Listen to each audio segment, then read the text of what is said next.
With its premium build quality, beautiful screen, and dual boot operating system, the Anbernic RG552 is an excellent choice for anyone looking for a dedicated portable device to enjoy older generation games and some lighter Android products. However, more powerful alternatives await on the horizon. You may not have heard of Anbernic, but for several years now the China-based gaming hardware manufacturer has been quietly amassing an army of fans thanks to the excellent retro handheld devices it has been developing. With powerful internal components and capable of emulating games from the early 90s to previous decades, as well as handling modern game streaming platforms, it's a one-stop shop for gamers of all ages and creeds. Although it falls a little short of perfection, mainly thanks to the higher price it charges than you'd expect from devices like this. The price varies depending on where you intend to buy the device. Buy direct from Anbernic via their website and expect to pay around $227 or £170 before import taxes are added and a long wait for shipping from China is endured. In any case, it's much more expensive than the old Anbernic products. Compared to previous models, this price is justified. There's a larger, higher resolution screen on offer and more powerful internal components. But equally powerful competitors, if not even more powerful, such as the Iron Odin, have a similar price tag.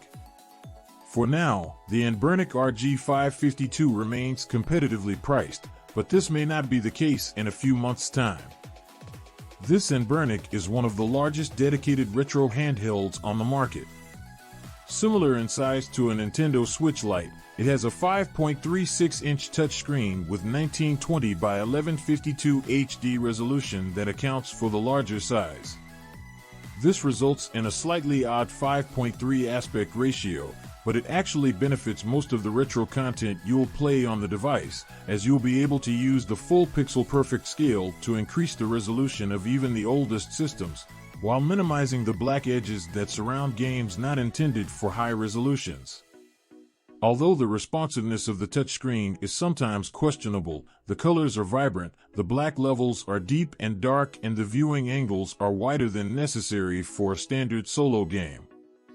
If you're familiar with previous Anbernic devices such as the RG351P or RG351M, the RG552 will look very familiar. You have clickable and symmetrically positioned dual analog sticks, an excellent and responsive D-pad, and X, Y, A, B buttons that have a wonderfully spongy action. A volume button is on the left, with a slightly disconcerting noise, the only weak point in a robust construction, while the power button is on the left. The top edge houses the 3.5mm headset, as well as two USB-C ports, one for charging and the other for connecting external accessories such as gamepads, while a mini HDMI port allows you to mirror the action on a big screen TV. The audio output is loud and clear, with the positioning of the speaker grill well away from the muffling effects of your fingers. There's noise on board, two dual motors on either side of the screen, impressively so. It's more like the vibration of a telephone. The overall size of the RG552 means that it doesn't exactly fit in your pocket.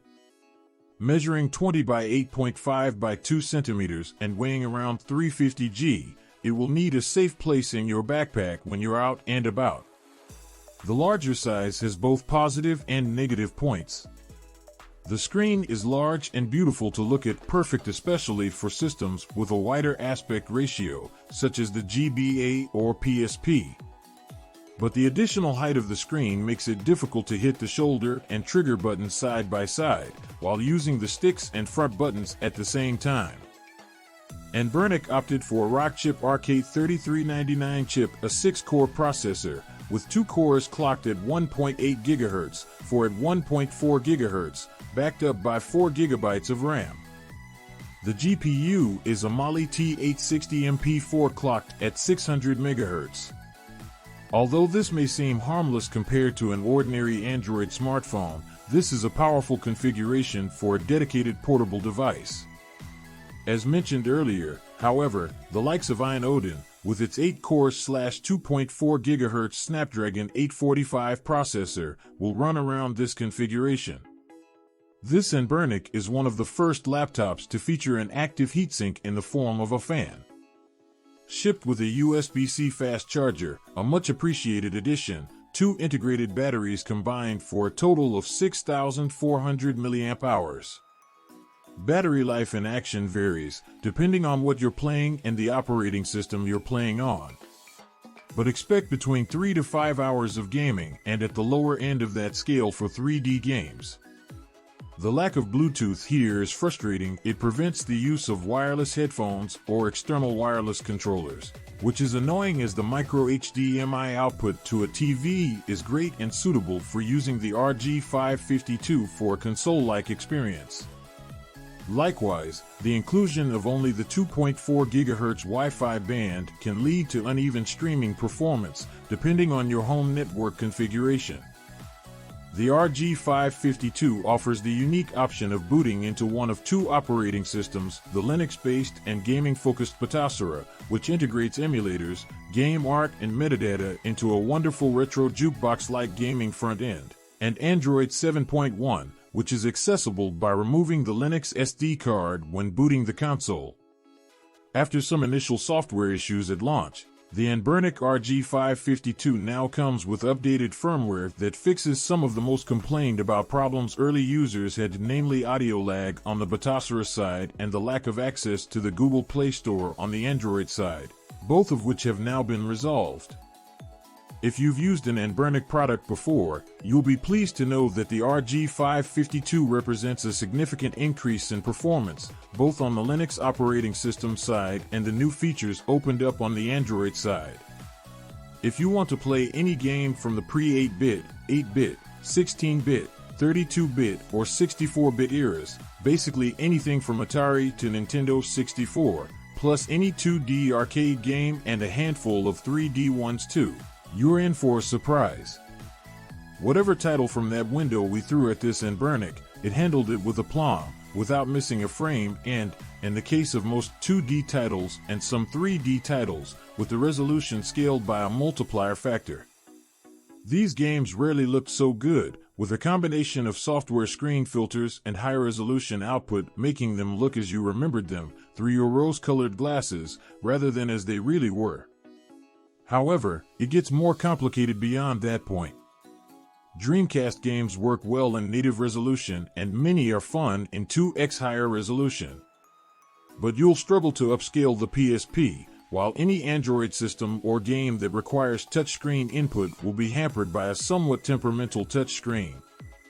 And although other portable devices are starting to delve into GameCube and PS2 emulation, this is completely out of the RG552's reach.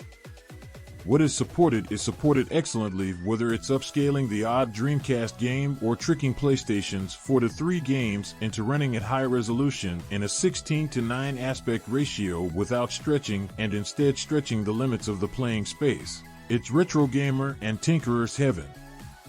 And my verdict: if you've never played with a retro laptop before, the Anbernic RG552 will be a revelation. With a build quality that rivals the Nintendo Switch, it's a customizable time machine for enjoying the best titles that 4 decades of gaming have to offer. It requires some tweaking and configuration skills to make it work at its best, making it best suited to those who enjoy a project as well as a play. However, once configured to your preference, it proves to be an almost complete gateway to all kinds of gaming experiences, from 8-bit classics to modern streaming delights. However, its price-performance ratio is a little off. We expect it to run more advanced emulated software than it's capable of for the price. With more robust internal specifications and its lack of stacked shoulder buttons, it can make games that require a lot of shoulder buttons uncomfortable. It's also part of a new wave of retro handhelds looking to offer wider software support and better emulation capabilities, such as the Iron Odin. Each has its pros and cons, but as it stands today, the Anbernic RG552 is as good as retro games get on the move. It will be fascinating to see what the very active developer community does to further enhance its capabilities.